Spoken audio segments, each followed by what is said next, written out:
Welcome to Raihan Tanzim. তো আজকে আমাদের টিউটোরিয়াল হলো কিভাবে মাইক্রোসফট ওয়ার্ডের যে কোনো একটি পেজকে আপনি ডিলিট করে ফেলতে পারেন। ধরুন আমার এখানে আছে 3টা পেজ। আমি যদি আপনাদেরকে ছোট করে দেখাই, এখানে আমার মোট 3টা পেজ আছে। আমি চাইলাম যে মাঝখানের পেজটা ডিলিট করব, অথবা প্রথম পেজটা ডিলিট করব, অথবা থার্ড পেজটা ডিলিট করব। মেইনলি আমাদের প্রয়োজন হয় যে মাঝ বরাবর যে পেজগুলো আছে, ধরুন 5টা পেজ থাকলে 3 নাম্বার পেজ বা 4 নাম্বার পেজ যেটা আছে আমার ডিলিট করার প্রয়োজন হচ্ছে, সেইটা আমি শর্টকাট কি ইউজ করে কিভাবে ডিলিট করব সেইটাই আজকে আমরা দেখে নিব। তো এক্সপার্ট হওয়ার জন্য অবশ্যই ভিডিওটি আপনি শেষ পর্যন্ত দেখবেন। এছাড়া আপনার পছন্দ অনুযায়ী যে কোনো টিউটোরিয়াল আমার চ্যানেল যদি আপনি যান তাহলে এখান থেকে আপনি দেখে নিতে পারবেন, এবং প্লেলিস্টেও যদি যান প্লেলিস্টের ভিতরে খুব সুন্দরভাবে প্লেলিস্ট করা আছে। যে টাইপের জিনিস আপনার প্রয়োজন এখান থেকে আপনি খুব সহজে দেখে নিতে পারবেন। তো চলুন শুরু করা যাক। নতুন নতুন এবং এক্সাইটিং সব ভিডিও পেতে এখনই চ্যানেলটি এখান থেকে সাবস্ক্রাইব করুন এবং পাশে থাকা বেল আইকনটি ক্লিক করুন এবং নোটিফিকেশন অল করে সেভ করে দিন।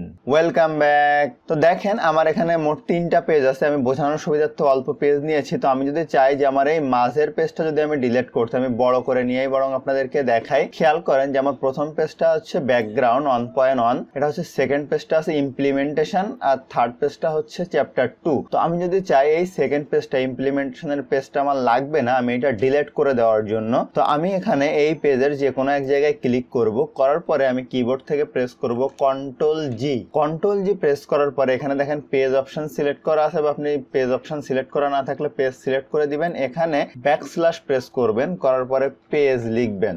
লেখার পরে আপনি এখন ইন্টার দিবেন কিবোর্ড থেকে। আমি ইন্টার দিলাম, দিলে দেখেন এই পুরা পেজটা সিলেক্ট হয়ে গেল।